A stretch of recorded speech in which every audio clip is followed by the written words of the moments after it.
कलयुग सबसे अच्छा युग क्यों है? सनातन धर्म और वेदों में 4 युगों की मान्यता है। माना जाता है कि सतयुग में स्वयं देवता किन्नर और गंधर्व पृथ्वी पर निवास करते थे। हमारे धर्म ग्रंथों में किन्नरों और गंधर्वों के बारे में विस्तार से बताया गया है। सतयुग के बाद आया त्रेता युग। इस युग में भगवान श्री राम ने जन्म लिया और वह स्वयं श्री हरि विष्णु का अवतार थे। फिर द्वापर युग की शुरुआत हुई और इस युग में भगवान विष्णु ने श्री कृष्ण के रूप में जन्म लिया।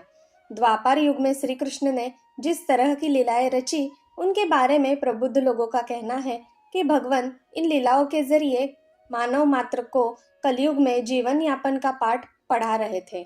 कलयुग का कालखंड सबसे छोटा माना गया है और माना जाता है कि कलयुग में भगवान विष्णु का 10वां अवतार होगा, जिसका नाम होगा कल्कि। वर्तमान समय में कलयुग ही चल रहा है।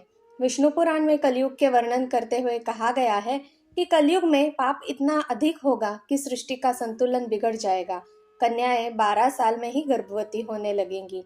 मनुष्य की आयु औसतन 20 वर्ष हो जाएंगी। लोग जीवन भर की कमाई एक घर बनाने में ही लगा देंगे।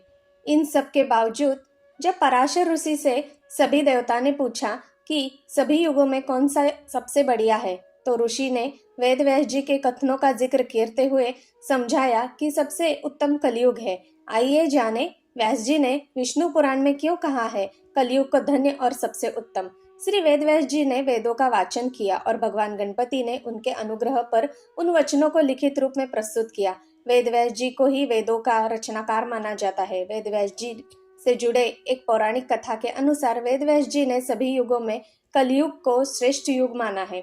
यह चौंकाने वाली बात जरूर है, क्योंकि कलयुग में तो सबसे अधिक पाप अत्याचार होगा। वेदों और धार्मिक ग्रंथों में ऐसा कहा गया है। अगर ऐसा हो तो कलयुग सबसे श्रेष्ठ कैसे हुआ?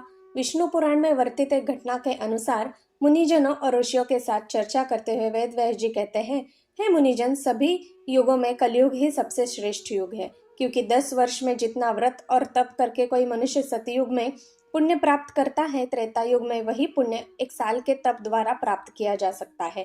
ठीक इसी प्रकार उतना ही पुण्य द्वापर युग में 1 महीने के तप से प्राप्त किया जा सकता है।